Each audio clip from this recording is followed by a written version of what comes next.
Hello, Achu. Let's read out the questions. Question says a small object is placed at the center of large evacuated hollow sphere container.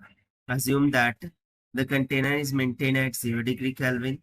At time t equals to 0, the temperature of the object is 200 Kelvin. The temperature of the object becomes 100 Kelvin at t equals to T1.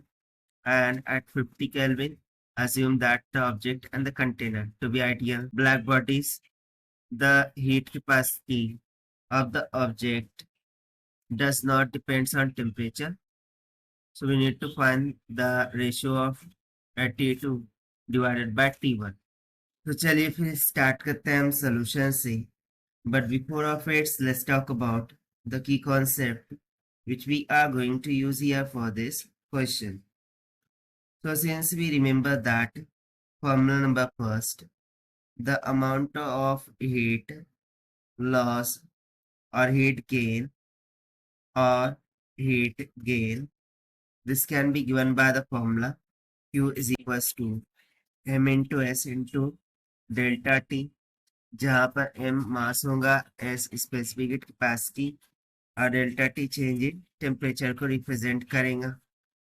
Second thing, by using Stefan's law rate of cooling dq by dt, this is nothing but equals to sigma e a into t to the power 4 होता है. Sigma is difference Boltzmann constant, E emissivity, A area और T temperature को indicate करेगा. तो सबसे पहले तो हम क्या करते हैं कि according to question surface temperature 0 kelvin, initial temperature 200 kelvin. So उसके लिए इमिसिविटी क्या होगा, 1 के इक्वल.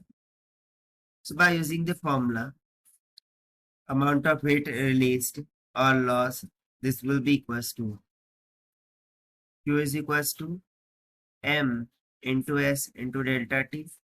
So यदि मैं यहाँ पर dq लिखूं, that is amount of heat change, so it will be goes to m into s into में dt t हो जाएगा. so इसको हम फर्दर इस तरीके से करें कि दोनों जाने dt से डिवाइड कर दे और माइनस साइन से मल्टीप्लाई कर दे.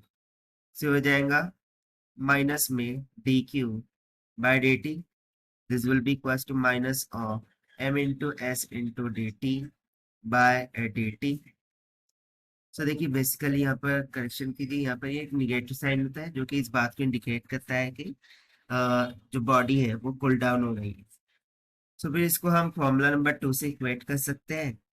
सो वी वुड से दैट के माइनस में dt by dt is nothing but equals to sigma into में a into t to the power 4 divided by ms हो जाएगा.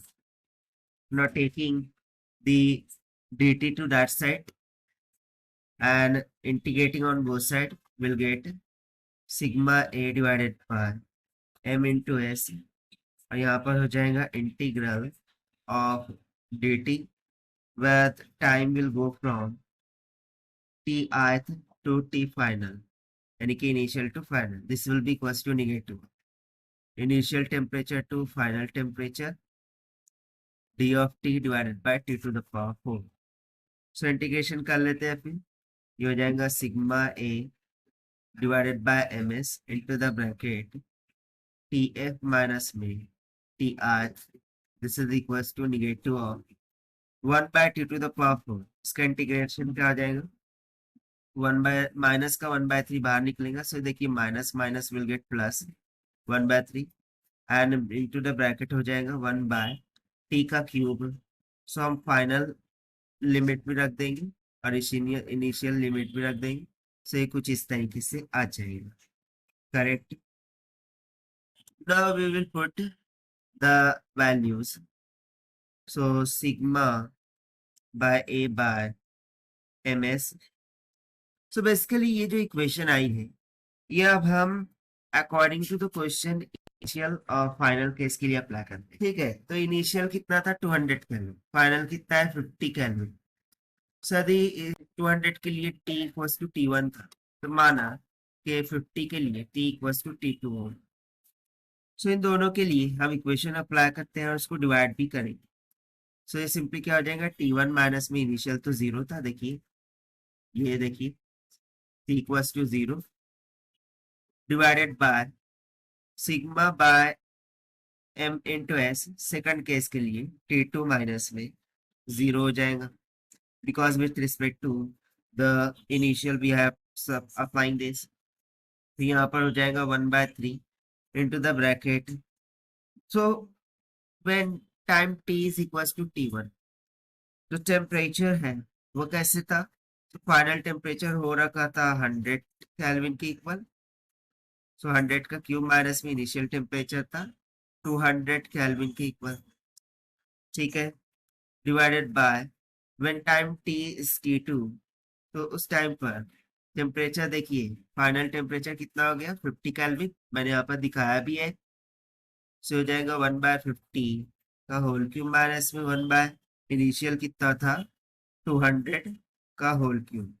अब इसको हमें सिंप्लीफाई करना होगा, तो यहाँ से हमें रेशियो मिल जाएगा T1/T2 का, it will be goes to, देखिए न्यूमरेटर में बचेगा 200 का क्यूब माइनस में 100 का क्यूब, डिविडेंड में चला जाएगा 100 का क्यूब मल्टीप्लाई बाय 200 का cube, that whole divided by 200 cube minus में 50 का क्यूब डिवाइडेड बाय 50 का होल क्यूब मल्टीप्लाई बाय 200 का क्यूब। सो यदि हम इसको फर्दर सिंप्लीफाई करें, will get T1/T2 is equals to, so 200 का क्यूब माइनस में 100 क्यूब यदि करेंगे, so it will comes near about 7 into 10 to the power 6।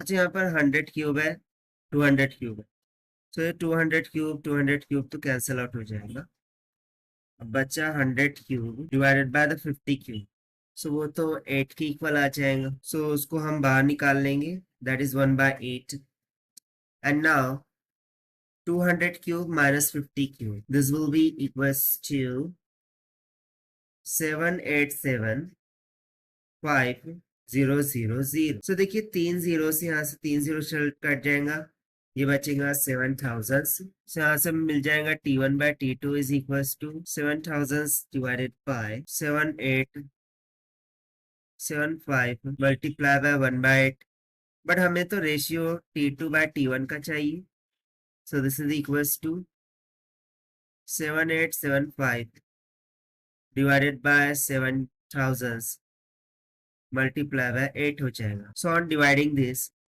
you will get T2/T1 is equals to 9 divided by 1, and therefore this is going to be the required answer to our question. So this is the required solution. I hope you understand it well. Best of luck. Thank you.